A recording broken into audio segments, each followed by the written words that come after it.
Yo guys, what is up? What is up? Dara's back, and we are on the live servers. 8.0 has now gone live when I'm recording this anyway.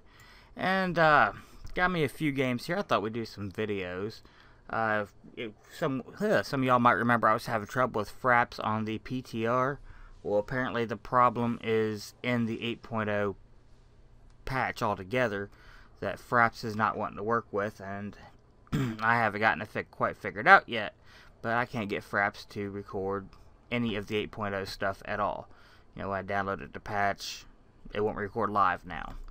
So I'm still on the backup kind of program here recording this. You're gonna see, you know, like an arrow where my hand is, and then so I don't know how to fix that, but I'll get it figured out. So hopefully after the next couple videos, which I'm recording all tonight, I can get something figured out on that. So moving right in, today we are going to be looking at the T14 Gold Tank Tier 5 Premium. This is the United States. This is the T14, ain't it pretty? Well, okay, it's kind of ugly without all my camo, but still. Alright, so we were able to actually find some history on this tank. This is the Assault Tank T14. It was a joint project between the United States and the United Kingdom.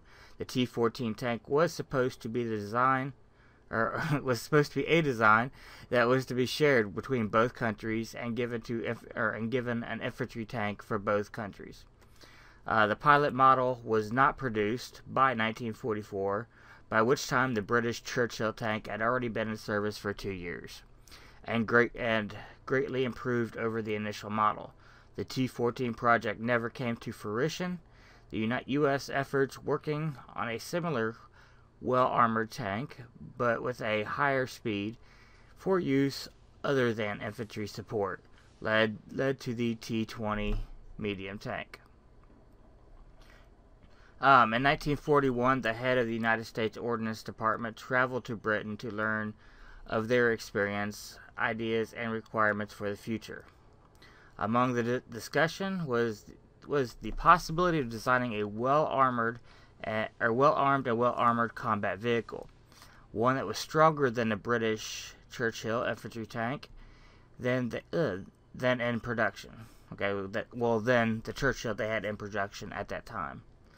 The tank design would have a British 6-pound 56mm or a U.S. 75mm gun, and share many parts with the M4 Sherman, but with armoring at 101mm thick, twice that of the M4. The British initially ordered 8,500 in 1942, following which detailed design work had started. Testing of the pilot model, which was completed in 1944, showed the vehicle to be much too heavy for practical use. By this time, the British Army was satisfied with the Churchill and its cruiser tank designs, which I'm guessing we're going to see in later patches. The future production of the T14 was halted. Only 2 were built, one tested in the United States and the other was sent to Britain. The example sent to Britain survives to this day in the Bovington Tank Museum. So there's still one. It doesn't mention what happened to the U.S. model, however, which I would kind of like to know. But anyway, at least we know one has survived. Alright, so let's go over the tank itself. Just like in the history, it does have 101 turret armor all the way around the turret. So no real weak points on the turret. I mean, it's just solid 101 all the way around. The hull has 50 armor all the way around. Not the greatest armor, really. So if we look at the T1, you know, it has 50 on the front, 44 and 40 on the sides and rear. So it has more on the front, but less on the sides. But with this slope on it, this thing bounces a lot of shots from the front. And then only having 50 from the back and sides, I mean, it is slanted slightly right there, at the top, and of course the bottom is flat. The back has a slight, ever so slight, slant to it. But I actually do bounce quite a bit off the sides of this tank. Now that's probably going to be due to the fact that it is tier 5, so you are going to have tier 3s and 4s shooting at you. But really, this is a very, very durable tank. Lower glacis, you're not really going to be hitting that because, I mean, it's so far down there, it's so low. All of this on the front is just so slanted, it just bounces left and right. The weak point is this machine emplacement right here on the front. That is the weak point for this tank. And you would be surprised at how many people do not know it or do not even shoot at that. They just shoot at your front and hope they do something, and most of the time they don't. Unless they got like a really high penetrating gun, that can, with that slant, it's probably got, I don't know, maybe 75, maybe 80 millimeters of armor, with the slant. I don't know, I'm not really good at that. I'm just guessing. But, I mean, it very rarely gets penetrated. You have to be hitting that right there. Usually most of the time, if I die in this tank, it's due to just being overwhelmed with people hitting me from all over, or artillery gets me, or something like that. Because 9 times out of 10, most people don't know to hit this weak point right here. Alright, as far as crew, I go repairs, inventory on top. I do not have my consumables, or not consumables, but my equipment yet, just because I don't have the money yet. I just spent all my money to get my KV4. So, on crews, it's going to be the same thing as it is on all heavy tanks. I'm going to go repairs. Let's see, he'll get repairs second time around. Let's see. Oops, I clicked the wrong thing. See, on my driver. Now, on the driver on this one. Ah, crap, I clicked the right thing. There we go. On the driver on this one, I'm probably going to go... Wait a minute, is this the driver? Oh, this is the gunner. Okay, my bad. On the gunner. Gunners never really have anything great. Probably go with Deadeye. Increased chance to critical strike vehicle and modules crew. Because... Well, no, I might go snapshot too. Because this thing does have kind of poor accuracy. Let's check the accuracy. Accuracy 0.46, so yeah, shitty accuracy. Anything over 0.40 is shit. So yeah, okay, I'm definitely going to end up going with snapshot. Even though that is during, oh okay, that is during turret rotation, so maybe not. Maybe I will stick with that eye, because you're not really, you're not running and gunning with this thing. And then for my third option, I'm probably going to go with Brother in Arms. Armor, just increases the damage when it's hurt or something. Like I said, snapshot's not going to work because we're not going to be running and gunning. Let's see. Yeah, we don't care about designated target. So I'll probably end up going with Brother in Arms. Gunners really have shitty ass skills. And then we will look at our driver training. Damn it, I hit the wrong one. Alright, here we go. On this one, probably gonna go with where'd it go? Off-road driving, improve ground resistance, just because this thing is heavy, and it just takes, it's slow. So anything to try to increase the speed a little bit on different surfaces. Not really worried about ramming. Not gonna worry about accuracy while on the move. Don't really have any problems with my engine getting knocked out or anything on this, but that would be good for your German tanks. Clutch braking, maybe, but yeah, I'm not really that worried about being that maneuverable in this thing. I mean, it's slow as hell anyway. Maybe if I had a fourth, or end up getting a fourth, maybe I'll go with clutch braking at that time. But probably, we're looking at Brothers in Arms again. We're following a trend here. Not worried about firefighting, because this thing, I've never really had to worry about fires in this. Maybe once or twice the entire time I've had it, I've gotten a fire. Radio operator. I would probably go with extends view range. Probably not. Well, I mean, I could light them up, but yeah, I mean, it's not going to improve because, see, what's our, let's see. What is our view range? Oh, what am I looking at the gun for anyway? View range is, okay, 330. So, yeah, I guess we could improve a little bit. Call for vengeance. Not worried about that because I'm already out of the game. I'm only doing randoms. I mean, it's not like, you know, I'm in a clan war or something where, you know, my clan, people are actually going to give a shit about that. Extend view range or signal range, that might be a good one. But our radio already goes to 5.8, goes to 570, so really not going to worry too much about that. Relaying extends communication between vehicles and radio range. Again, doing randoms, not really going to worry about that. So I'll probably go for situational awareness on that and Brothers in Arms again. And then on our loader, where is our skills? Here we go. Hey, I got it right that time. Let's see here. Adrenaline rush. You know, increase loading when at 10%. No, thank you. Safe stowage. Well, I don't think I've ever really been ammo wrecked in this damn thing either. And let's see, increase the chance to switch between AP and may go with intuition, just because, you know, if I do end up against I don't know, some tier 6s, if I get stuck, you know, having to shoot them in the front or something like that, then maybe I'll go with that. But I don't know. I guess loaders don't really have the greatest ones either. And of course, Brothers in Arms for my last one. Alright, for consumables. This thing has a very fast loading gun, so I don't know that I would go with the gun rammer. But, I mean, it wouldn't hurt. Definitely go with enhanced gun lay, because, like I said, the aim on this thing sucks. Definitely go with vent. You never go wrong there.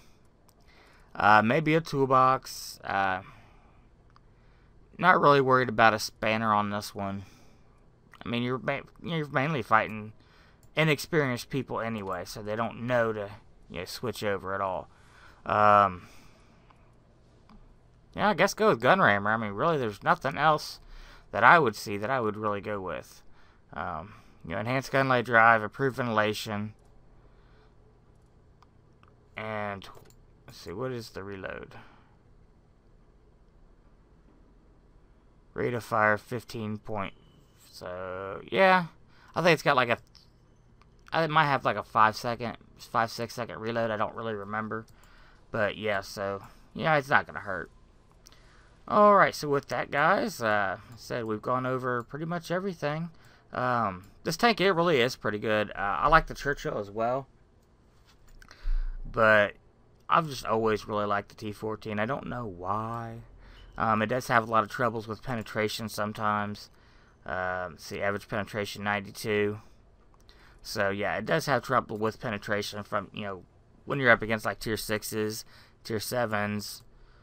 But otherwise, you know, it's, if you're fighting tier 5s and below, you pretty much own all of them. Alright guys, so with that, let's jump into a game. Alright guys, you can see here we got third from the top up against an M7, a T14, and a Churchill. We got Churchill, KV1, and myself on our team. Alright.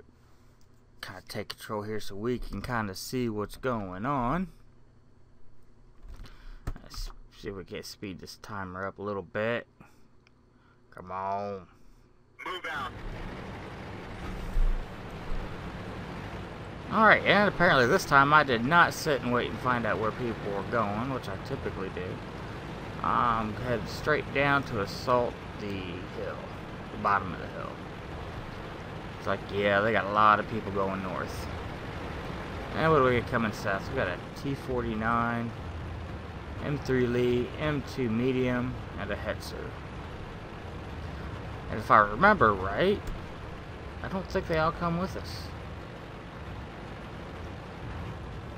That T14 is rushing up there by himself. Usually not the smartest thing to do.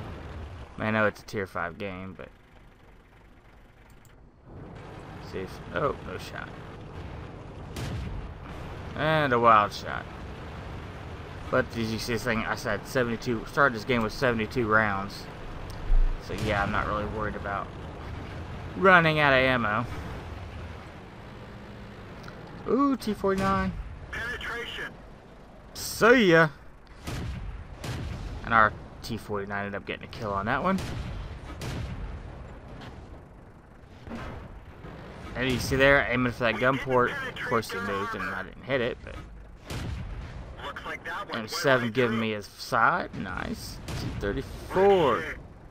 And I missed. T49 got it. The T49 actually does really well in this battle. Got him. And we hit him. Oh shit. T49 took some damage. You might want to back up. That's gotta hurt. I see I'm aiming for that, viewport there. Punch right through their armor.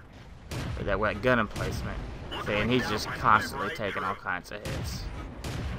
Gotcha.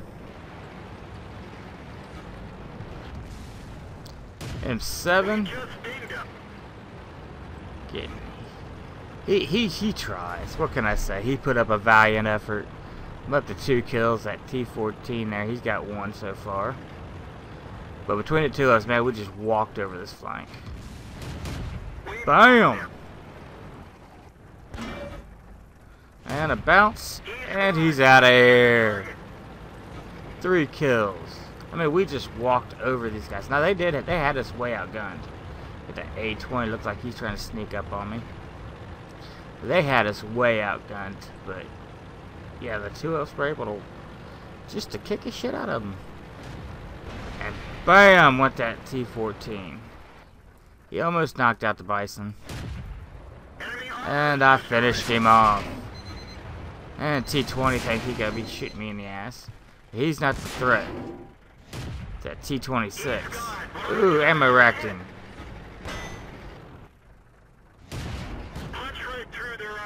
Now, this guy does do a little dance on me. Looks like that one went right through. See, yeah, I really should have been moving my hull the whole time there. This guy was actually pretty good. His driving skills. Backing up there wasn't such a good idea, though. Now, what was getting me, though, is there's a priest still alive. He's already in the shit up out of me. So there he goes again. And again. Was that him twice in a row? How the hell does he fire that quick? Yeah, I got 6 kills in this thing. In this game. So not too shabby. Still at 32% health. I'm taking cover because I have no clue where that priest is at this point. And usually they're up here, somewhere around the back of the base here. I don't know why they were sitting so far up there. Unless maybe they just didn't have range on their guns. But yeah, that priest kind of scares me at the minute. But see, I was thinking he was somewhere back there. I don't know why. So I park on the completely wrong side of this barrier. And I start capping, because I don't know where the hell he is. And for some reason, I didn't think to check right up there. But yeah, that is how you play this tank, guys. You just go in balls to the wall. Because most people don't know where to hit you. Oh, that wasn't me, but nice hit. And he's out of here. Well, I still got 6 kills. And that's the end of the match, guys. And unfortunately, we don't get our scoreboard anymore. That kind of sucks. But luckily, I did write it down. This was the T14. I ended up getting 42,492 credits on this one. Now, this was doubled. I got 3,278 experience. I did get Ace Tanker and Top Gun on this in this match. So that was damn nice. But look at all the hits this thing took. 1, 2, 3, 4, 5, 6, not counting all the arties. And still at 32% health. And nobody hit my weak spot. Most all that health, well, I did get shot in the ass by that that light once or twice, but most all that damage came from those arties. Alright guys, so we are going to end the video here. Please remember to comment, rate, and subscribe. Check out all my social links in the description below. And remember to send in your replays to wowdargamingelite@gmail.com so that we can get that segment up and going. Till next time guys, I will see you in game.